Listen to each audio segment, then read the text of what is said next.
Hello, my name is Sean Aurora, and I have the honor of serving as the director of the Kendeda Building for Innovative Sustainable Design at the Georgia Institute of Technology in Atlanta, Georgia. The Kendeda Building is a 37,000 square foot indoor, plus another 10,000 square foot outdoor, multidisciplinary, non-departmental education building. It was designed and constructed to meet the Living Building Challenge, the world's most ambitious building performance standard. We owe a huge debt of gratitude to the various amazing green building standards that are in the marketplace. They have moved the market, building code, and conversation towards better buildings for the environment and occupants. But in a world facing environmental challenges and all of the social equity impacts that come with them, is it enough to do better? The Living Building Challenge asks, are better buildings perhaps less bad versions of the ones we currently have? If we could start with a blank slate, what would good look like? Friends, the Kendeda Building is what good looks like. It's a regenerative building that seeks to have positive environmental and social impacts. For example, it produces more on-site electricity each year than it consumes. It does this from renewable sources, and that reduces burden on the grid. It reduces stormwater runoff that would otherwise negatively impact downstream communities, and that's an equity win. During the construction, we diverted more waste from the landfill than we sent to the landfill. And why are we sending perfectly good reusable material to the landfill anyway? And what's most surprising to people is that the toilet waste is managed on site.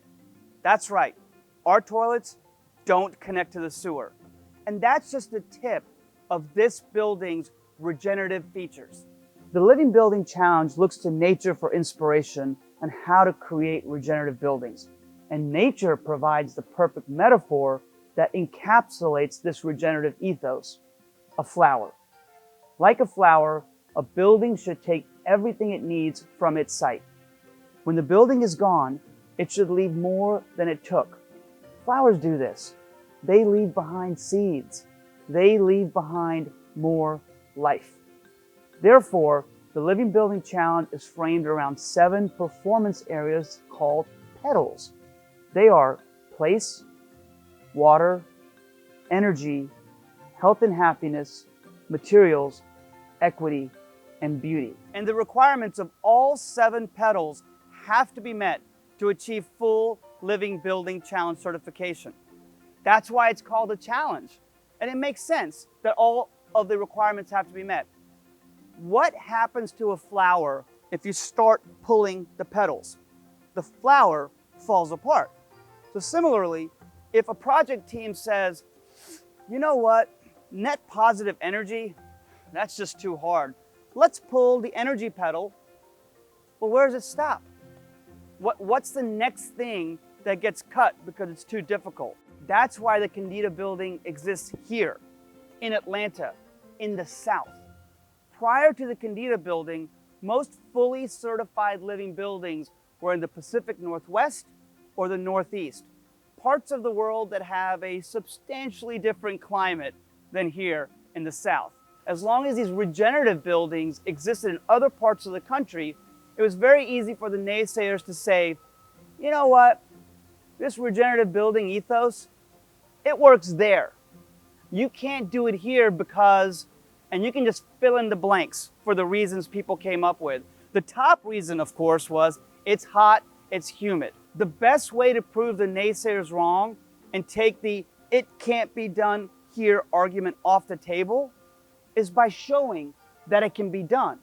And then the conversation moves to, how do we get more of this done here? And that was the shared vision of Georgia Tech and the Kendeda Fund, an Atlanta-based philanthropic foundation that provided 100% of the design and construction costs of the Kendeda Building. We wanted a living building in the South that can serve as a catalyst for change, a model, a Southern solution for the unique environment we have here in the South. So with that introduction, let's talk about some of the specifics. All buildings begin with place, And to tell you more about the place pedal, I'm going to turn it over to my colleague, and I'm not making this up. His name is Steve Place. Thanks, Sean. Just imagine, not long ago, this site was a parking lot. It's not unusual to see a building replace surface parking, but this building does so much more. It offers a template for regenerative ecology, which moves the site towards its pre-development characteristics. The project creates a microhabitat filled with native plants that support other native species. It manages rainfall much as a forest would. During a normal rain event, 90% of the water remains on site. Every aspect of this building is designed to slow the flow of water. The solar canopy and rooftop harvest approximately 40% of the site's annual rainfall and funnel it to a 50,000-gallon cistern in the basement. The building is surrounded with pervious surface and bioswales that allow the water to slowly seep into the ground. Thanks, Steve. You might have picked up on this. Steve started talking about place, but very quickly included water. And that's because the performance areas of the Living Building Challenge are not silos. Going back to that metaphor, they're part of a flower, and therefore you really can't separate them. So we talked about rainfall. Now let's talk about another type of water, which is gray water. That's what's left over after you wash your hands and take a shower. In a conventional building, that gray water goes down the drain into the sewage system.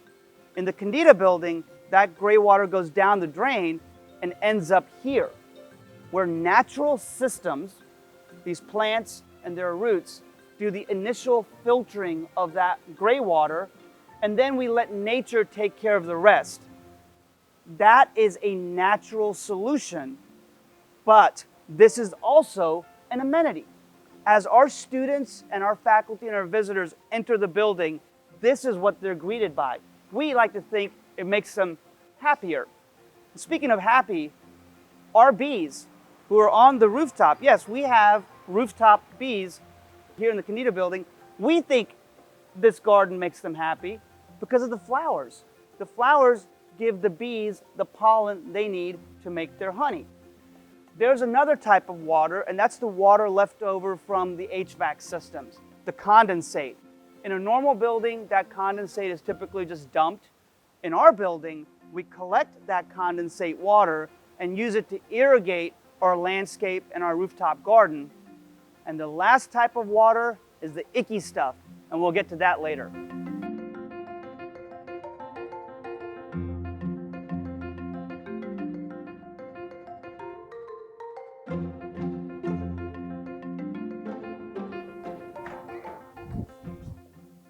I thought I said we'd talk about this later. Well, because you're here, let's take a look at the most awesome toilets on campus. So what we have here is the talk of the town. There's a reason we say there's a lot of potty talk at the Kendeda building. It's because we should be talking about where our bio-waste goes. But before we talk about where our bio-waste goes, let's talk about the relationship between energy and water. I often tell people, if you want to make a local impact that helps address global climate change, go to the bathroom in the Kendeda building. I'll explain. Here is how fresh drinking water gets to a toilet. In our region, we start with a reservoir. That reservoir contains rainwater. Then we use electricity to pump that rainwater to a central plant that takes that rainwater and purifies it to drinking levels. We call that potable water. Then we take that potable water, use more electricity to pump that potable water to buildings like this one, where in commercial and educational buildings, the vast majority of that clean drinking water is flushed down the toilet. And then we've got this icky water, and that icky water has to be conveyed to a central wastewater treatment plant that uses more energy to bring that water to a level that's safe to discharge. That's our system. We have to step back and at least at a baseline accept we shouldn't be flushing drinking water down the toilet. Now, let me tell you how we do it here in the Kendeda building. We start with the same initial ingredient, rainfall, except we capture our rainfall on site, and then we bring it here to activate a foam flush toilet. And when you do your business here and leave, your business stays here. You're probably wondering how this all gets done, and I'm going to turn it over to my friend Stephen Ward, who is the facilities manager for South Face Institute, a premier local environmental nonprofit. Stephen is perhaps the foremost expert on this system because South Face has had a similar system for over a decade. So while you're talking to Steve, I'm just going to stay here and make some compost. Hey, listen, but before you go, take a look at this tile. In a normal renovation, this tile would have been thrown away. But what we did is we salvaged the tile and incorporated it into this mosaic. I'll explain to you why we salvage material later, but now just, why don't you go downstairs and I'll catch up with y'all. Thanks. Thanks, Sean. It's a really cool system, and it's really broken down into 3 components. The first are the composting toilets. The second is the composter. And the third part is going to be the leachate tanks. So the first part, the toilets, are very unique in that there's no water sitting in the bowls. Instead, it is a mixture of biocompatible soap and 3 ounces of water per flush. The cool thing about that process in and of itself is that the most water efficient toilet out there uses 0.8 gallons of water per flush. So already these composting toilets use 97% less water than the most water efficient toilet, which is pretty cool. Not to mention, those toilets are also fed by harvested rainwater. So you're not even using any potable water in the process. So it's a mixture of the soap and the water in the bowls that help to lubricate the sides of the bowls, and that helps the solids go down, and they feed directly into this composter here. And so inside the composter is really where that magic happens. So in here we have a mix of nitrogen, of carbon, and of oxygen, and that balanced mix helps create this nice rich environment, almost like a forest floor, for earthworms and other organisms to convert that organic waste into reusable compost. The next part, or the third part of the process, is the leachate. So the leachate is any of the liquid that gets into the compost tank. And so the leachate will percolate through these solids in the composter, and that is then pumped out into the leachate tanks here and held. And that leachate is essentially a concentrated liquid fertilizer that Georgia Tech ships off-site to be reused. Or at South Face, we use it in our front landscape, and it's distributed through a dedicated drip irrigation system. So it's a really awesome process, and the end result is even more awesome. But to top that off, it requires very little maintenance, although it does require some maintenance in order to ensure that you have a proper decomposition process. Isn't that an amazing process? Back to you, Sean. Thanks, Stephen. I hope this has demystified composting toilets. A really simple way to think about it is we've brought an outhouse inside. Now let's go back to the benefits. At the beginning of this section, I talked about the global carbon benefits that result from using our toilets. The vast majority of electricity in the state of Georgia is generated by burning fossil fuels. So the conventional system has a lot of carbon pollution that's baked into it. And this system eliminates virtually all of that carbon pollution. So that's a global benefit. But what really excites people is the local benefits. Our region is a region that is growing fast, but our infrastructure cannot keep up. Every time we build a new building, that adds to the burden of the existing sewer systems.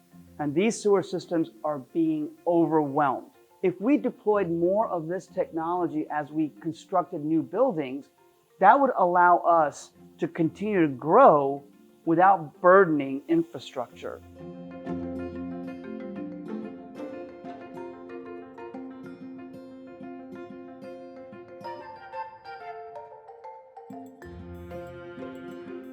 The defining architectural feature of the Kendeda building is our beautiful solar canopy. Therefore, it's not surprising that most people think that's how we get to net positive energy. But the first step of the process is not renewable energy. No matter where you are in the world, the first step is always energy efficiency. The more efficient you make a building, the less renewable energy you need to place on site. In other words, the less expensive it is for you to get to net energy positive. This building is 72% more efficient than a similar building constructed in this climate zone. And the way we get there is as follows. First, build it well. This building is so tight that very little air goes in or out unless we want it to. Therefore, the building maintains its temperature longer, and that means less heating and less cooling. Other things we've done is we've got triple pane windows. We've got the right amount of insulation. So these are things that help get the building as efficient as possible for what we call the envelope. That's the periphery of the building. Then there's the stuff that goes inside the building, the mechanical systems. You want to make those as energy efficient as possible as well. It's a very hot, humid, uncomfortable southern day outside. And in here, it's cool. But we're not using conventional air conditioning. When I tell people that this building is comfortable and there's no conventional air conditioning, people are amazed. They ask, how do we do it? And I say, well, we've got these big ass fans. And I can say that because that's the name of the company. But there's another thing. Underneath our feet, beneath this concrete, we've got pipes. In the summertime, we can run cold water through these pipes. In the wintertime, we can run hot water through these pipes. And we take advantage of the thermal properties of the concrete that slowly radiates that cool or warmth. And the advantage there is we only heat or cool up to here. We're not heating and cooling the void. So this combination of building well and then having very efficient systems allows us to put the minimal amount of solar that we need. In our region, that's the preferred renewable energy source. In other regions, it can be a combination of solar and wind, or solar, wind and hydro, or even wave. But here, it's solar. We have a 330 kilowatt solar array, which on average generates 450,000 kilowatt hours a year. And the building is going to consume about an average of 330,000 kilowatt hours a year. We're comfortably net positive. So in conclusion, with regards to energy, the basic ingredients are as follows. Build an efficient building. Place efficient systems, and then put the right amount of site-appropriate renewable energy to take you to net positive.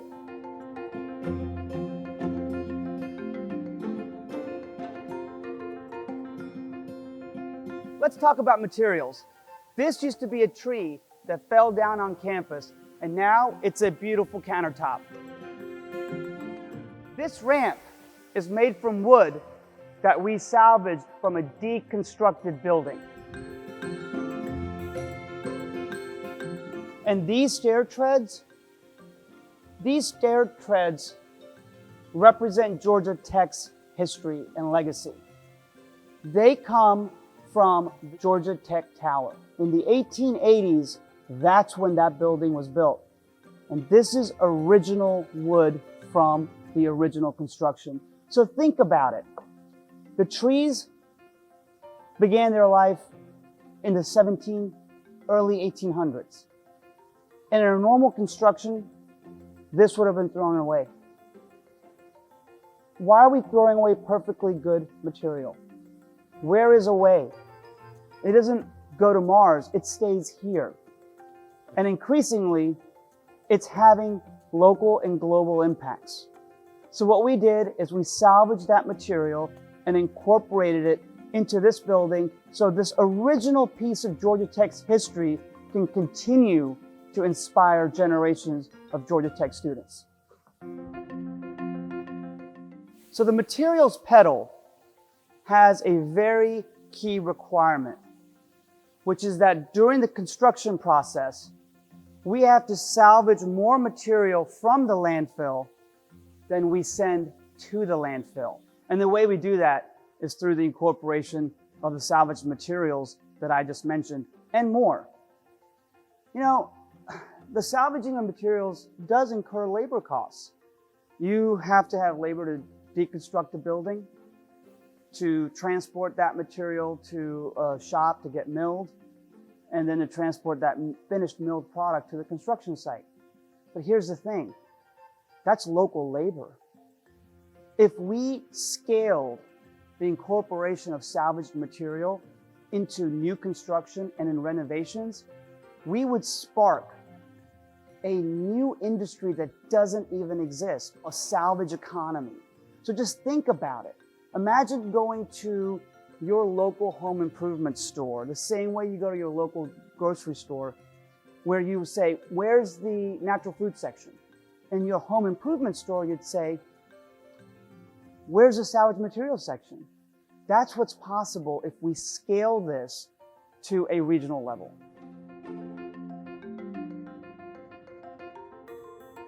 There is so much contained in the materials pedal, I haven't had time to cover it. I haven't even told you about the red list. If you're curious about the red list and the other aspects of the materials pedal I haven't covered, please visit our website for more information.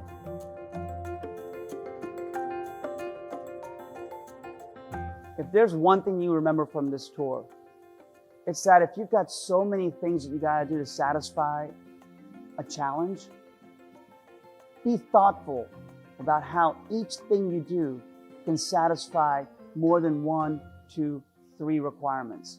That's what we had to do for the Kendeda building. Everything we did, we asked ourselves, how many of those requirements does it satisfy? Let me give you an example. This ceiling satisfies 6 requirements of the Living Building Challenge. I'll count them down. 1, it's beautiful. At least we certainly think so.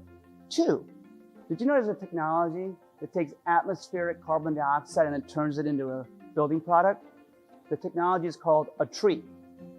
And so we used a lot of wood because of its carbon benefits. 3, that wood was sourced from Alabama.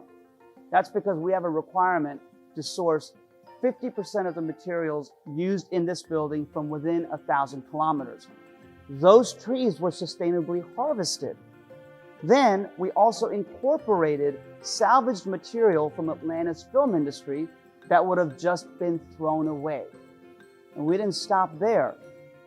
For those pieces that we didn't salvage, all the leftover material that would have normally been thrown away, we turned those into stairs on our ground floor.